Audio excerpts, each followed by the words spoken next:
Hi, boys and girls. Our story this week in reading is called Cocoa Ice. It begins on page 224. If you want to go ahead and pause this while you flip to that page, I'll be here waiting for you when you get finished. Cocoa Ice is an example of informational fiction.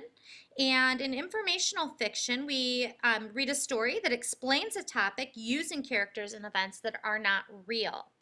They're realistic, and we're still going to learn about a real topic, but the characters and the things that happen in the story are fictional. They really don't exist. Another example of this would have been Turtle Bay that we read earlier in the year. We learned about turtles and how they lived in some other wildlife, but the characters in the story were not real people. In this selection, you want to look for the importance of the setting in the story. The setting is extremely important because if the setting is not realistic, then the events that take place there could not really happen. The information being given about a topic, because we're learning about that topic, and we're going to look for characters and events that are realistic. The author's purpose for this story is, of course, to inform us about a topic. And in this story, we're going to learn about two different places in the world. But it's also to entertain us. The fictional characters in this story are there to entertain us as well. I want you to focus on creating mental images that will help you picture the two story settings that we're going to talk about. The two places that you're going to learn about are Santo Domingo, and you probably may have never heard of this one. And the other place that you're going to learn about is Maine, which most of you should know about, at least have heard of. It's part of the United States. So these places are going to be very different, and we're going to learn about those. As you read, I want you to think about what the information they're giving you about these two different places and what you're learning. After you're finished reading, you're going to go over the questions at the end with your group, and then you each have a Venn diagram. You can grab your Venn diagram, and together with your group, you can all brainstorm and fill that Venn diagram out together. Make sure when you are filling it out that the pink side over here that's about Santo Domingo has things in it that are only about Santo Domingo. They should not have anything in common with Maine. This has become a little more difficult as we have moved away from using lists to make Venn diagrams from, and we're actually pulling the information straight from the text. On the Maine side, everything over here should be only about Maine and should not have anything to do with Santo Domingo. If they have things in common, they'll go right down the middle.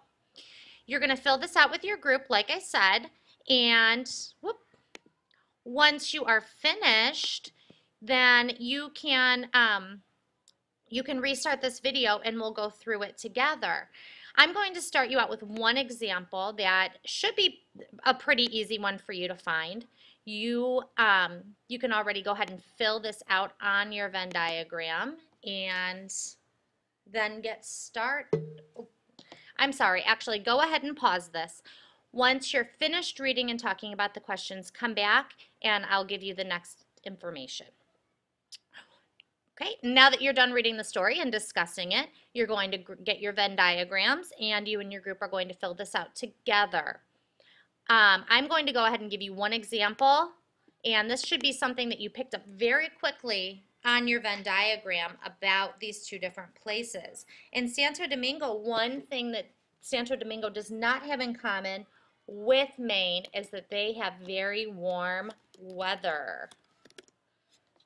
In Maine, something that's unique to Maine that definitely Santo Domingo does not have in common with it is cold weather. Okay, I want you to go ahead and pause this again and go through, fill out the rest of the Venn diagram with your group, discuss it. When you're all done, you may turn this back on and I will go through this with you and you can check yours against mine and see if you were able to find all of these different items. Okay, something else, go ahead and pause it and come back when you're ready.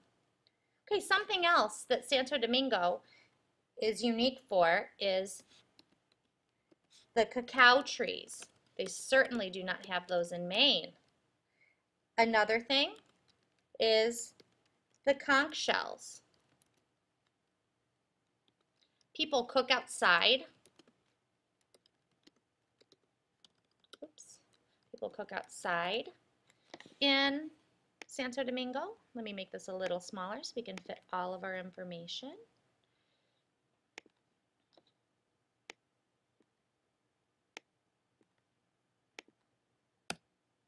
People cook outside.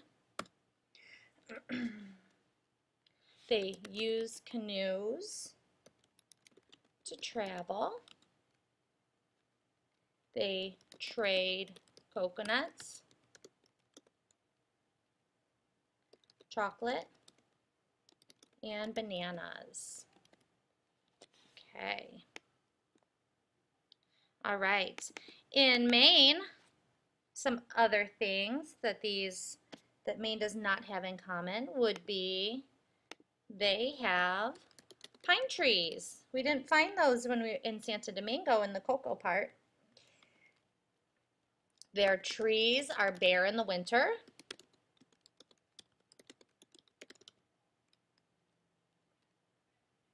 People cook indoors.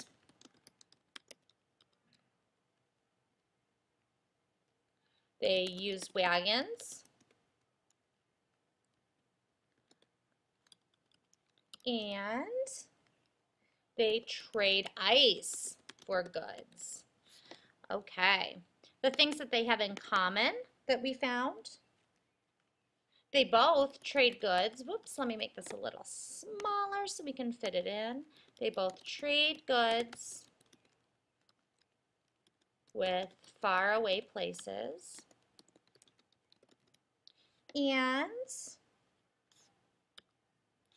they use, let's scooch this over just a smidgen. Okay, so we don't get mixed up. And they both use schooners. They both use schooners. So those are the ones that I found that they had in common. Go ahead and check yours over. If you have something else on here that you think, Miss Macavina, you missed that one, then we can talk about this when we go over it together when we re-listen to the story tomorrow. There may have been things that I missed or things that you were able to find that I wasn't able to. If you are missing some of these things, you can go ahead and add them to your Venn diagram. And this can slide right into your reading book, and it can go back on the shelf or in your